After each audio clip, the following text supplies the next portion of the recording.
إن الحمد لله إن الحمد لله نحمده ونستعينه ونستغفره ونعوذ بالله من شرور أنفسنا ومن سيئات أعمالنا من يهده الله فلا مضل له ومن يضلل فلا هادي له وأشهد أن لا إله إلا الله وحده لا شريك له وأشهد أن محمدًا عبده ورسوله يا أيها الذين آمنوا اتقوا الله حق تقاته ولا تموتن إلا وأنتم مسلمون يا أيها الناس اتقوا ربكم الذي خلقكم من نفس واحدة وخلق منها زوجها وبث منهما رجالا كثيرا ونساء واتقوا الله الذي تساءلون به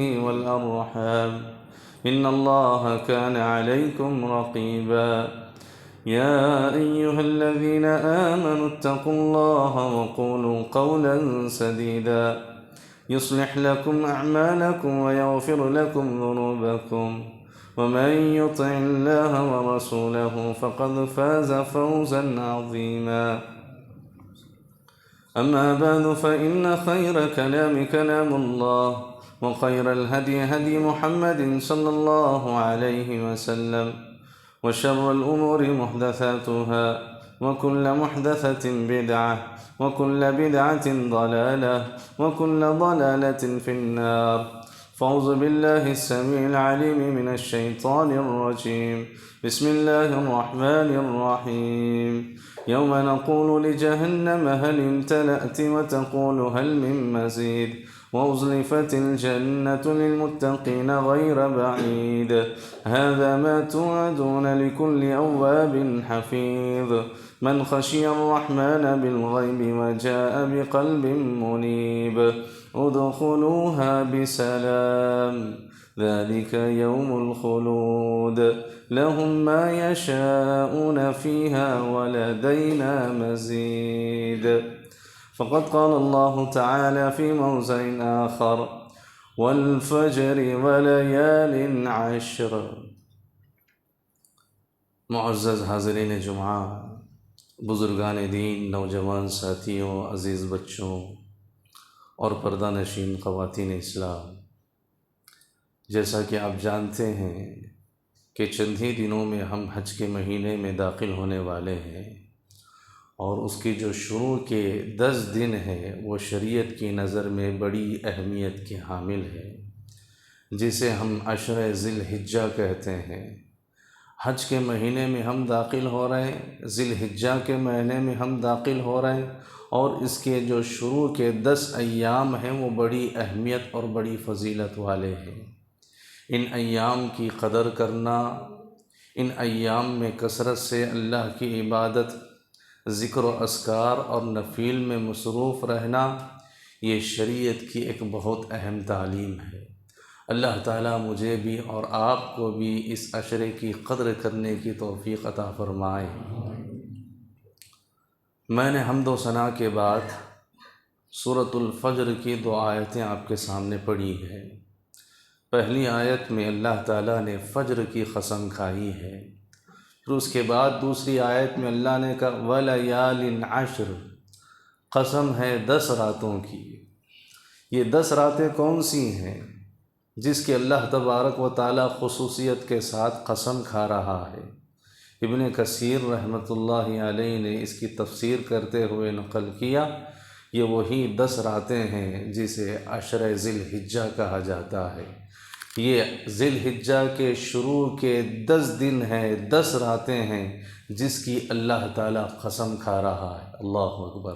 ذرا غور کیجئے، میرا اور آپ کا رب کسی معمولی چیز پہ قسم نہیں کھاتا، بلکہ اگر کوئی چیز عظمت والی ہو، اہمیت والی ہو، فضیلت والی ہو، اسی چیز کی اللہ تعالیٰ قسم کھایا کرتا ہے۔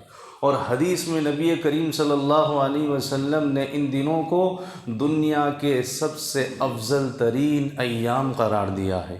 چنانچہ صحیح الجامع کی روایت ہے، حدیث کے راوی حضرت جابر رضی اللہ عنہ ہیں، فرماتے ہیں نبی کریم صلی اللہ علیہ وسلم نے فرمایا افضل ایام الدنیا ایام العشر، یعنی عشر ذی الحجہ، دنیا کے سب سے افضل ترین ایام ذی الحجہ کے شروع کے 10 دن ہیں۔ نبی کریم صلی اللہ علیہ وسلم کے اس حدیث کے بقول ان ایام کو سمجھنے میں کوئی دقت اور پریشانی نہیں ہوگی کہ یہ کتنے اہم ترین ایام ہیں۔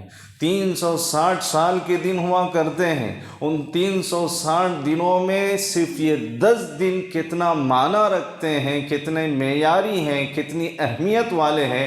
ذرا سوچیے، اللہ کے نبی کہتے ہیں افضل ایام الدنیا، دنیا کے تمام ترین ایام میں یہ 10 دن۔ اس کی حکمت کیا ہے؟ اس کی مصلحت کیا ہے؟ آخر کیا وجہ ہے کہ اللہ تبارک و تعالیٰ نے ان 10 دنوں کی قسم کھائی ہے اور پیارے نبی صلی اللہ علیہ وسلم نے اسے دنیا کے سب سے افضل ترین ایام میں شمار کیا ہے، شامل کیا ہے؟ اس کی سب سے پہلی حکمت یہ ہے کہ دیکھیے، یہ اللہ رب العالمین کی مرضی ہے، وہ جس سال کو چاہے، وہ جس مہینے کو چاہے، وہ جس ہفتے کو چاہے، وہ جس دن کو چاہے، وہ جس رات کو چاہے اہمیت والا بنا دے، فضیلت والا بنا دے۔ یہ اللہ کی مرضی ہے، اللہ خود مختار ہے، وہ اپنی کائنات میں جیسے چاہے تصرف کر سکتا ہے، وہ اللہ رب العالمین کی مشیت ہے۔ اللہ نے کہا وَرَبُّكَ يَخْلُقُ مَا يَشَاءُ، آپ کا رب جو چاہے پیدا کرتا ہے، جس کو چاہے اہمیت دے دیتا ہے۔ فرشتوں میں جبرائیل کو فضیلت دے دی، مہینوں میں رمضان کو فضیلت دے دی، انبیاء میں محمد الرسول اللہ کو فضیلت دے دی، دنوں میں اللہ نے عرفہ کے دن کو فضیلت دے دی، راتوں میں اللہ نے لیلۃ القدر کو فضیلت دے دی، کتابوں میں اللہ نے قرآن مجید کو فضیلت دے دی۔ یہ اللہ رب العالمین کی مرضی ہے، وہ جس کو چاہے فضیلت دے، وہ جس کو چاہے بڑھا دے، جس کی شان چاہے اللہ اونچا کر دے، یہ اللہ کی اپنی مرضی ہے۔ اور دوسری بات، دوسری حکمت کہ ان 10 دنوں کی اہمیت اور اس کی فضیلت اس وجہ سے بھی زیادہ ہیں کہ کچھ عبادتیں ان 10 دنوں میں ایسی جمع ہو جاتی ہیں جو کسی اور دنوں میں آپ کو جمع ہوتی ہوئی نظر نہیں آئیں گی۔ خاص طور پہ ان 10 دنوں میں اسلام کے 5 ارکان پورے ہوتے ہوئے نظر آئیں گے۔ شہادتین کا اقرار، روزوں کا اہتمام، نمازوں کا قیام، صدقہ اور زکوٰۃ دینے والا نکالتا ہے، اور حج بیت اللہ، اللہ کے گھر کی زیارت کرنا، حج بیت اللہ کا یہ فریضہ ادا کرنا، یہ صرف اور صرف اسی حج کے مہینے ممکن ہے۔ انسان چاہے کتنا ہی پیسے والا کیوں نہ ہو اور اس کی نیت کتنی ہی اچھی کیوں نہ ہو، اور وہ حج کرنے کے ارادے سے جس کسی مہینے میں نکل جائے، اس کا حج اللہ تعالیٰ کے پاس اس وقت تک قابل قبول نہیں ہوگا جب تک کہ وہ صرف ذی الحجہ کے مہینے میں ہی حج نہ کرے اور اس کی جو خصوصی ایام ہیں اسی میں حج نہ کرے۔ تو اس طرح حج بیت اللہ کی ادائیگی وہ ان 10 دنوں میں ہی ہوا کرتی ہے۔ اس سے ہٹ کے آگے نکل جائے، کوئی اور شخص اگر حج ادا کرنا چاہے تو وہ حج ادا نہیں کر سکتا۔ اور اس سے بڑھ کے جو حجاج کرام ہوتے ہیں، ان کی زبانوں پہ توحید کے نعرے ہوتے ہیں، ان کی زبانوں پہ توحید کی صدائیں ہوتی ہیں، ان کی زبانوں پہ اللہ کی کبریائی، اس کی بڑائی، اس کی تمجید اور اس کی توصیف کے نغمے ہوا کرتے ہیں۔ کیا کہتے ہیں حجاج کرام؟ کہتے ہیں لبیک اللہم لبیک لبیک لا شریک لک لبیک ان الحمد والنعمت لک والملک لا شریک لک لبیک اللہم لبیک۔ پروردگارہ حاضر ہیں، ہم حاضر ہیں پروردگارہ، لا شریک لک، تیرا کوئی شریک نہیں ہے، تو اکیلا ہے، تو تنہا ہے، لک والملک، تیرے ہی لیے بادشاہت ہے، ساری نعمتیں تو ہی عطا کرنے والا ہے، بندوں کو جو ساری نعمتیں ملی ہوئی ہیں وہ بس تیری ہی وجہ سے ملی ہوئی ہے۔ اس طرح طرح سب لوگ اللہ کی وحدانیت کا اعتراف کرتے ہیں، اس کا اقرار کرتے ہیں، اس کی کبریائی اور اس کی بڑائی بیان کرتے ہیں، سارے حجاج کی زبانوں پہ اللہ رب العالمین کی وحدانیت کے ترانے اور صدائیں ہوا کرتی ہیں۔ ساتھ ہی ساتھ جتنے بھی جمادات اور نباتات ہوا کرتے ہیں، جو دائیں بائیں ان کے نغمے، ان کے ترانے، ان کے یہ جو آواز سنتے ہیں توحید کے، وہ بھی باقاعدہ ان کے ساتھ آواز لگاتے ہیں۔ حدیث میں نبی کریم صلی اللہ علیہ وسلم نے اس بات کی وضاحت کی ہے، حجاج اکرام کے تلبیے کے ساتھ یہ پتھر بھی، یہ شجر بھی، یہ درخت بھی باقاعدہ ترانے گنگناتے ہیں، وہ صدائیں لگاتے ہیں، وہ توحید کی آواز بلند کیا کرتے ہیں۔ یہ اور بات ہے کہ ہمیں اس کا شعور نہیں ہے۔ آپ کو یہ معلوم ہونا چاہیے اس کائنات کا ذرہ ذرہ اللہ کی کبریائی، اللہ کی بڑائی، اللہ کی تسبیح اور اس کی تمجید میں مصروف ہیں، ہم ان کی تسبیح کو محسوس کرنے سے قاصر ہیں۔ قرآن مجید میں اللہ نے کہا تسبح له السماوات السبع والارض ومن فيهن وان من شيء الا يسبح بحمده ولكن لا تفقهون تسبيحهم انه كان حليما غفورا۔ آسمان و زمین کی تمام چیزیں اللہ تعالیٰ کی تسبیح اور اس کی تمجید اور اس کی کبریائی میں مصروف عمل ہے۔ الا یسبح بحمدہ، کوئی چیز ایسی نہیں ہے جو اللہ کی پاکی نہ بیان کرتی ہو، ولکن لا تفقہون تسبیحہم، یہ اور بات ہے انسانوں کہ تمہیں ان کی تسبیح نہیں معلوم کہ وہ کس طرح تسبیح بیان کرتے ہیں، وہ کس طرح اللہ کی پاکی بیان کرتے ہیں۔ تو اس طرح حجاج کرام کے ساتھ اللہ کی وحدانیت کا اقرار کرنے والے، آوازیں لگانے والے یہ نباتات اور یہ جمادات بھی ہوا کرتے ہیں۔ اسی طریقے سے اس عشرے کی ایک اہم ترین خصوصیت یہ ہے کہ اس عشرے میں اللہ تبارک و تعالیٰ نے عرفے کا دن رکھا ہے۔ جو 9 ذی الحجہ ہوا کرتا ہے وہ عرفے کا دن ہے، اور یہ دنوں میں سب سے افضل ترین دن ہے۔ جس طرح راتوں میں شب قدر کو اللہ تعالیٰ نے سب سے افضل ترین رات بنا دیا ہے، دنوں میں اللہ تعالیٰ نے عرفے کے دن کو سب سے افضل ترین بنایا، اور حجاج کرام کا سب سے افضل ترین دن بھی حج کا ہی وہ جو عرفے کا دن ہوا کرتا ہے۔ قرآن مجید میں اور حدیث میں نبی کریم صلی اللہ علیہ وسلم نے کہا الحج عرفہ، الحج عرفہ، وقوف عرفہ ہی حج ہے۔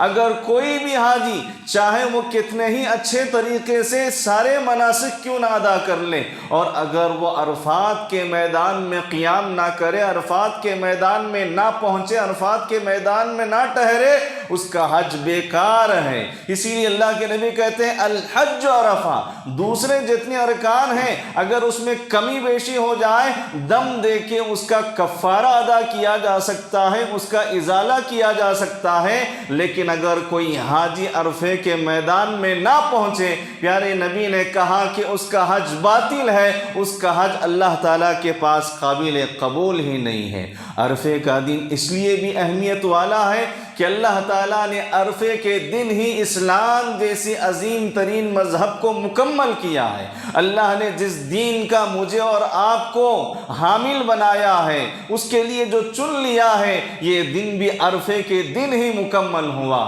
ہمارا جو دین مکمل ہوا وہ اللہ تعالیٰ نے عرفے کے دن ہی مکمل کیا۔ جب نبی کریم صلی اللہ علیہ وسلم عرفات کے میدان میں کھڑے ہوئے تھے، آپ پہ اس وقت آسمان سے وحی نازل ہوتی ہے، الیوم اکملت لکم دینکم واتممت علیکم نعمتی ورضیت لکم الاسلام دینا۔ اس میں اللہ تبارک و تعالیٰ نے اسلام کے اتمام کی بات کی ہے کہ میں نے دین اسلام کو مکمل کر دیا ہے، اور بطور دین میں نے اسے تمہارے لیے پسند کیا ہے۔ یہ دین اسلام بھی عرفے کے دن ہی مکمل ہوا۔ یہ جو آیت نازل ہوئی یہ کتنی اہم ترین بات ہے۔ ہمارا دین کا مکمل ہونا، اس میں کسی قسم کے نہ تو حذف کی ضرورت ہے نہ تو اضافے کی ضرورت، کسی چیز کی گنجائش ہی نہیں ہمارے دین کے اندر۔ نبی کریم صلی اللہ علیہ وسلم نے اپنی رسالت کا پورا حق ادا کیا ہے۔ آپ نے دین کی بات کو پہنچانے میں پوری ایڑی چوٹی کا زور لگا دیا، کوئی کسر آپ نے نہیں چھوڑی ہے، ہر چھوٹی بڑی بات آپ نے ہم تک پہنچا دی ہے۔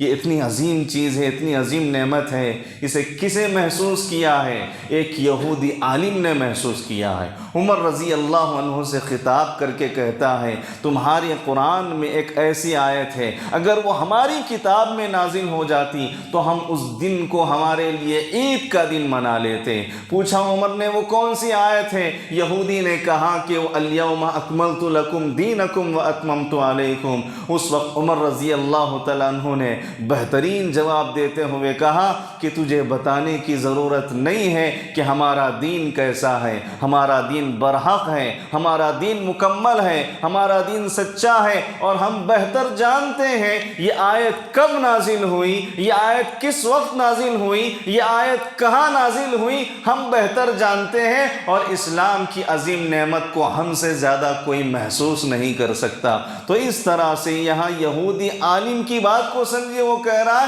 کہ اگر ہماری کتاب میں وہ آیت نازل ہو جاتی تو ہم اس کو اپنے لیے عید کا دن منا لیتے۔ اور عرفے کا جو دن ہوا کرتا ہے وہ حقیقت میں جو حجاج اکرام ہوا کرتے ہیں وہ ان کے لیے عید کی ہی حیثیت رکھتا ہے۔ پورے عالم اسلام میں عرفے کا دن پورے مسلمان روزے کا اہتمام کرتے ہیں، لیکن حجاج کو اجازت نہیں دی گئی، حج کرنے والوں کو اجازت نہیں دی گئی کہ وہ اس دن روزہ رکھیں، کیونکہ عرفے کا دن ان کے لیے سب سے بڑا دن ہے۔ اور حدیث میں اللہ کے نبی صلی اللہ علیہ وسلم نے بھی فرمایا کہ جتنا زیادہ اللہ تعالیٰ عرفے کے دن جہنم سے جہنمیوں کو آزاد کرتا ہے، اس سے زیادہ کسی اور دن اللہ تعالیٰ جہنم سے جہنمیوں کو آزاد نہیں کرتا، بلکہ اللہ تعالیٰ حجاج اکرام کے اکٹھا ہونے پہ فخر محسوس کرتا ہے، اور اپنے ملائے اعلیٰ اپنے خاص فرشتوں سے کہتا ہے بتلاؤ تو صحیح کہ یہ سب لوگ پراگندہ حال ہے، پراگندہ بال ہے، دور دراز سے سفر کر کے میرے ایک حکم پر عمل کرتے ہوئے اس میدان میں جمع ہوئے ہیں، آخر یہ مجھ سے کیا چاہتے ہیں؟ فرشتے کہتے ہیں پروردگارہ تیری مغفرت چاہتے ہیں، تیری رضا چاہتے ہیں۔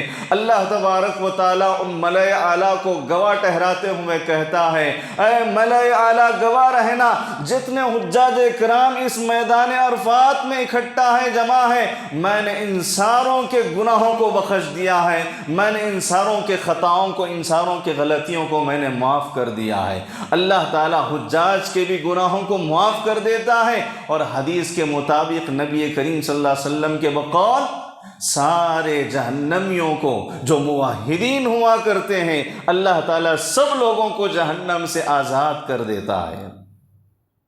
اور اسی طریقے سے عرفے کا دن جانتے ہیں کتنا عظیم ترین دن ہے۔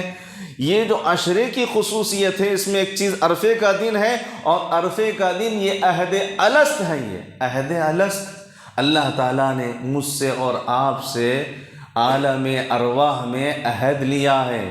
جب ہم سب لوگوں کی روحیں اللہ کے پاس جمع تھیں اس وقت اللہ نے ہم سے قول و قرار لیا ہے، اس وقت اللہ نے ہم سے عہد و پیمانہ لیا ہے۔ قرآن مجید میں اللہ نے کہا وَإِذْ أَخَذَ رَبُّكَ مِن بَنِي آدَمَ مِن ظُهُورِهِمْ ذُرِّيَّتَهُمْ وَأَشْهَدَهُمْ عَلَىٰ أَنفُسِهِمْ أَلَسْتُ بِرَبِّكُمْ قَالُوا بَلَىٰ شَهِدْنَا قالوا بلا شہیدنا ان تقولوا یوم القیامت انا كنا عن هذا غافلین۔ اللہ تعالیٰ سارے لوگوں سے عہد لے رہا ہے، کیا کہتا ہے؟ الست بربکم، کیا میں تمہارا رب ہوں کیا نہیں ہوں؟ سب لوگ ایک زبان ہو کے کہنے لگے قالوا بلا، کیوں نہیں پروردگارا، تو ہی ہمارا خالق ہے، تو ہی ہمارا مالک ہے، تو ہی نے ہمیں پیدا کیا ہے۔ اللہ تعالیٰ کہتا ہے میں تم سے یہ عہد اس لیے لے رہا ہوں، میں یہ وعدہ تم سے اس لیے لے رہا ہوں چونکہ تم سے مجھے دوبارہ قیامت کے دن ملاقات کرنی ہے، کہیں اس دن تم اپنے اس وعدے سے مکر نہ جاؤ، دنیا میں جانے کے بعد کہیں میرے ساتھ کسی اور کو شریک نہ کر بیٹھو، کسی اور کو میری ملکیت میں، میری رزاقیت میں، میرے تصرفات میں، میرے تمام چیزوں میں کسی اور کو کہیں شامل نہ کرنا۔ میں اسی لیے عہد لے رہا ہوں کہ تمہیں معلوم رہنا چاہیے کہ تمہارا رب کون ہے۔ لیکن دنیا میں آنے کے بعد انسانوں کی ایک بڑی آبادی نے اللہ سے کیے ہوئے اس عہد و پیمان کو بھلا دیا اور اسے توڑ بیٹھے۔ کل قیامت کے دن یہ بچنے والے نہیں ہیں اور اللہ تعالیٰ کے پاس کوئی ہیلا سازی بھی نہیں ہو سکتی ہے۔ تو میرے بھائیوں، یہ چیز تھی عرفے کا دن۔ کتنی اہمیت کا دن ہے، ذرا اندازہ کیجئے کہ اللہ کے نبی صلی اللہ علیہ وسلم اسے حج کا سب سے بڑا دن قرار دیتے ہیں، اور یہ عہد الست ہے۔ اس دن ہمارا دین مکمل ہوا، اس دن اللہ تعالیٰ جہنمیوں کو بے شمار تعداد میں آزاد کرتا ہے۔ اس عشرے کی اہمیت اور اس کی فضیلت کا ایک اہم ترین پہلو یوم النحر، قربانی کا دن، جو 10واں دن ہے، اس کا جو 10ویں تاریخ ہے اسے یوم النحر کہا جاتا ہے، اور یوم النحر اس عشرے میں آیا کرتا ہے، اور اللہ کے نبی نے کہا اعظم ایام عند اللہ، اعظم الایام عند اللہ یوم النحر، اللہ کے نزدیک دنوں میں سب سے بڑا دن یوم النحر ہے، قربانی کا دن ہے۔ اللہ رب العالمین کے نام پہ کتنے قربان ذبح ہوا کرتے ہیں، اور حدیث میں اللہ کے نبی صلی اللہ علیہ وسلم نے کہا جو 10ویں تاریخ کو ہر انسان جو عمل انجام دیتا ہے، نمازیں پڑھنا، صدقہ کرنا، رشتہ داروں سے ملنا، یتیموں کی کفالت کرنا، جتنے بھی کار خیر اور جتنے بھی نیک کام ہوا کرتے ہیں، ان سب میں سب سے زیادہ افضل ترین عمل اللہ کو جو پسند ہے 10ویں تاریخ کو، وہ مسلمان کی قربانی ہے۔ قربانی وہ جو اللہ کے نام پہ جانور ذبح کرتا ہے اللہ کے حکم پر عمل کرتے ہوئے، یہ سب سے زیادہ 10ویں تاریخ کو اللہ تعالیٰ کو بے انتہا پسند ہے۔ اسی لیے میں اور آپ کوشش کریں گے کہ کسی بھی طریقے سے ہم قربانی کرنے کی کوشش کریں، یا کم از کم اس میں حصہ لینے کی ہم کوشش کریں گے۔ اللہ تعالیٰ اس بات کی مجھے اور آپ کو توفیق عطا فرمائے۔ تو حضرات، آپ اسی طریقے سے دیکھیں گے یہ یوم النحر کا جو دن ہے، یہ جو 10ویں تاریخ ہے، حجاج اکرام کے بھی کئی ایک کام اس میں پورے ہوا کرتے ہیں۔ یوم الحج الاکبر، قرآن مجید نے جو کہا کہ سب سے بڑا حج کا دن ہے، یہ یوم النحر ہے۔ حجاج اکرام کے جتنے کام 10ویں تاریخ کو ہوتے ہیں، کسی اور دن آپ کو نہیں دکھائی دیں گے۔ سب سے پہلے کیا کرتے ہیں؟ مزدلفہ سے فجر کی نماز پڑھ کے وہاں سے نکلتے ہیں، سیدھے جمرات آیا کرتے ہیں، شیاطین کو کنکر مارا کرتے ہیں، پھر جیسے ہی کنکر کیا مارے، قربانی کرنا پڑتا ہوتا، قربانی کیا کر دیے، پھر اپنا سر کے بال نکالنا ہے، حلق کرانا ہے، پھر اس کے بعد جا کے طواف افاضہ کرنا ہے۔ یہ پورے کے پورے کام آپ کو حجاج اکرام 10ویں تاریخ کو ہی کرتے ہوئے دکھائی دیں گے۔ دوسرے ایام میں کام نہیں، صرف مینا کے میدان میں ٹھہرنا ہے، عرفات کے میدان میں ٹھہرنا ہے، وہاں پر رکنا ہے، لیکن جو کام سب سے زیادہ کرنے ہیں وہ 10ویں تاریخ کو ہیں۔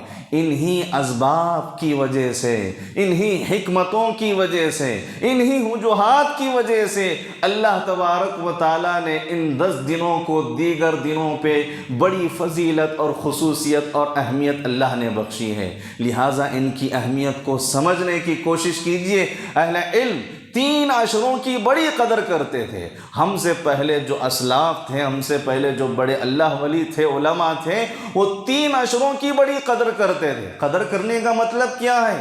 قدر کرنے کا مطلب نافرمانی سے بچنا، نیکیوں میں پہل کرنا، نیکیوں میں سبقت کرنا، فرائض کے ساتھ ساتھ، سنتوں کے ساتھ ساتھ نوافل کا اہتمام کرنا، قرآن کی تلاوت کرنا، ذکر و اذکار کا اہتمام کرنا، صدقہ و خیرات کرنا، کوئی بھی کار خیر ہو، کوئی بھی نیک عمل ہو، اسے ہاتھ سے جانے نہیں دینا۔ ان 10 دنوں میں بے انتہا عبادت کرنے کی کوشش کرنا۔ نبی کریم صلی اللہ علیہ وسلم تو پورے 9 دن روزے رکھا کرتے تھے، اور روزے دار کے روزے کا ایک ایک لمحہ سبحان اللہ اللہ تعالیٰ کے نزدیک اجر و ثواب سے لکھ دیا جاتا ہے۔ کوشش کیجئے کہ کسی طریقے سے 9 روزے رکھا کریں، اور اگر کسی کے بس کی بات نہ ہو تو تو وہ کم از کم عرفے کے دن کا روزہ رکھا کرے، چونکہ عرفے کے دن کے سلسلے میں پیارے نبی صلی اللہ علیہ وسلم نے کہا کہ اگر کوئی شخص عرفے کے دن روزہ رکھتا ہے، 9ویں ذی الحجہ کی تاریخ کو روزہ رکھتا ہے، مجھے اللہ کی ذات سے امید ہے اللہ تعالیٰ اس کے پچھلے 1 سال کے اور آنے والے 1 سال کے گناہوں کو معاف کر دے گا۔ 2 سال کے گناہوں کا کفارہ ہے یہ صرف عرفے کے دن کا روزہ۔ تو اس طرح مجھے بھی آپ کو بھی ان دنوں میں کثرت سے اللہ کی عبادت کرنی چاہیے۔ اور حدیث میں نبی کریم صلی اللہ علیہ وسلم نے ایک خاص عمل بتلایا ہے۔ آپ نے عشر ذی الحجہ میں کثرت سے ذکر کرنے کی تلقین کی ہے۔ کہا ما من ایام اعظم عند اللہ ولا احب الیہ من العمل فیہن من هذه الایام۔ اللہ تعالیٰ کو ان دنوں میں سب سے زیادہ جو عمل پسند ہے، کسی اور دنوں میں کیا جانے والا عمل اتنا زیادہ پسند نہیں جتنا زیادہ ان دنوں میں کیا جانے والا عمل پسند ہے۔ ذرا اس حدیث کے ٹکڑے کو بھی سامنے رکھ کے آپ اندازہ لگائیے کہ اللہ تعالیٰ کو یہ دن کتنے پسند ہیں۔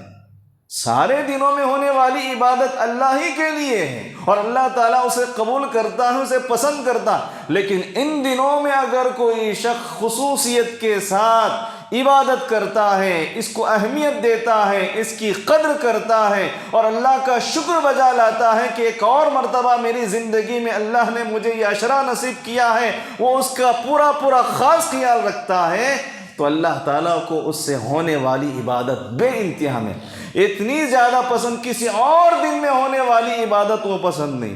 اسی لیے آپ نے کہا فَأَكْثِرُوا فِيهِنَّ، لہٰذا تم ان دنوں میں کیا کرو؟ آپ نے صحابہ کو تلقین کرتے ہوئے کہا فَأَكْثِرُوا فِيهِنَّ، کثرت سے تم ان دنوں میں من التحلیل والتکبیر والتحمید، کثرت سے سبحان اللہ والحمد للہ واللہ اکبر ولا الہ الا اللہ کثرت سے پڑھتے رہنے کی آپ نے تلقین کی ہے۔ زیادہ سے زیادہ پڑھتے رہنا چاہیے، اور خاص طور پر جب عرفہ کا دن ہوتا ہے، عرفہ کے دن فجر کی نماز سے لے کے جو ایام تشریق کی 13 ذی الحجہ کی عصر کی نماز تک، فجر کی نماز کے بعد سے 13 ذی الحجہ کی عصر کی نماز تک انفرادی طور پر، اجتماعی طور پر نہیں، ایک شخص پڑھے گا تو پورے اس کے ساتھ پیچھے پڑھیں گے نہیں، سب فردن اکیلے اللہ اکبر لا الہ الا اللہ واللہ اکبر وللہ الحمد، یہ کثرت سے ہمیں پڑھنے کا حکم دیا گیا ہے۔ باقاعدہ ان دنوں میں صحابہ بازاروں میں نکل جاتے تھے۔ حضرت عبداللہ بن عبد الرحمن کے بارے میں آتا ہے اور دیگر صحابہ کے بارے میں آتا ہے، ابو ہریرہ رضی اللہ عنہ کے بارے میں آتا ہے، وہ بازاروں میں چل جاتے تھے ان 10 دنوں میں اور کثرت سے وہ زور سے بآواز بلند تکبیرات پڑھا کرتے تھے تاکہ ان کے تکبیروں میں دوسرے جتنے بازار میں بیٹھ کے تجارت کرنے والے ہیں انہیں ہوش و حواس آئے اور وہ بھی اپنی جگہ پہ وہ اللہ کی تکبیر اور اس کی بڑائی بیان کرنے لگے۔ تو بہرحال یہ عشرہ میری اور آپ کی زندگی میں ایک اور مرتبہ بطور نعمت اللہ تعالیٰ نے عطا کرنے جا رہا، یہ بھی ایک بہت بڑی نعمت ہے، اس کی قدر کیجئے اور یاد رکھیے وَمَن يُعَظِّمْ شَعَائِرَ اللَّهِ فَإِنَّهَا مِن تَقْوَى الْقُلُوبِ، جو اللہ کے شعائر کی قدر کرتا ہے، جو اللہ کے شاعر کی تعظیم کرتا ہے، یہ اس کے دل کے تقوی کی علامت ہے۔ یہ شاعر اللہ میں سے ہے، مسجد شاعر اللہ میں سے ہے، رمضان کا مہینہ شاعر اللہ میں سے ہے، وہ جو صالح علیہ السلام کی اونٹنی تھی وہ شاعر اللہ میں سے ہے، مسجد حرام شاعر اللہ میں سے، مسجد نبوی شاعر اللہ میں سے ہے۔ اسی طریقے سے یہ جو 10 دن اللہ تعالیٰ نصیب کر رہا ہے یہ شاعر اللہ، یہ اللہ کی خاص علامتوں میں سے ہے۔ اللہ نے اسے فوقیت دی ہے، فضیلت دی ہے، اہمیت دی ہے اور اللہ نے اس کی قسم کھائی ہے اگر کوئی شخص شاعر اللہ کی تعظیم کرتا ہے یہ دلوں کے تقوی کی علامت ہے، وہ انسان متقی کہلائے گا، وہ انسان اللہ سے ڈرنے والا کہلائے گا جو ان 10 دنوں کی قدر کرے گا اور ان 10 دنوں میں حتی المقدور اللہ کی عبادت بجا لانے کی کوشش کرے گا۔ رب العالمین سے دعا ہے کہ پروردگارہ ان 10 دنوں کی اہمیت اور اس کی فضیلت کو سمجھنے کی توفیق عطا فرمائے۔ اللہ تعالیٰ ہمیں اس کا کما حق حق ادا کرنے کی توفیق عطا فرمائے۔ ان 10 دنوں میں فرائض کے ساتھ، سنتوں کے ساتھ نوافل کا اہتمام کرنے والا بنائے۔ اللہ تعالیٰ ہم سب کی عبادتوں کو قبول فرمائے۔ اللہ تعالیٰ ہم سب کی قربانیوں کو قبول فرمائے۔ اللہ تعالیٰ ہمارے سننے بیٹھنے کو قبول فرمائے۔ جیسے اللہ نے ہمیں یہاں جمع کیا ہے، جنت الفردوس میں بھی اللہ ہم سب کو ایسے ہی جمع فرمائے۔ آمین یا رب العالمین۔ اقول قولی ھذا استغفر اللہ لی ولکم ولسائر المسلمین من کل ذنب انہ الغفور الرحیم۔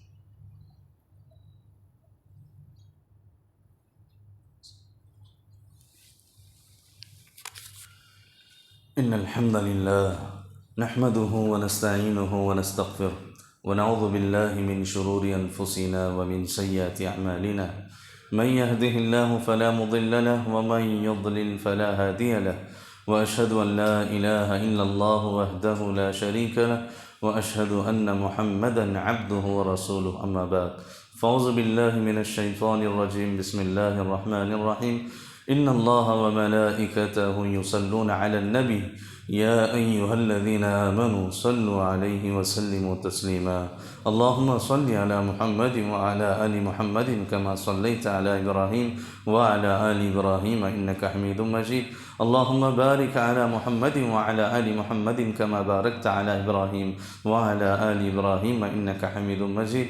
عباد الله رحمني ورحمكم الله، إن الله يأمر بالعدل والإحسان وإيتاء ذي القربى وينهى عن الفحشاء والمنكر والبغي يعظكم لعلكم تذكرون، اذكروا الله يذكركم وادعوه يستجب لكم، ولذكر الله تعالى أعلى أولى وأجل وأتم وأكبر، والله يعلم ما تصنعون۔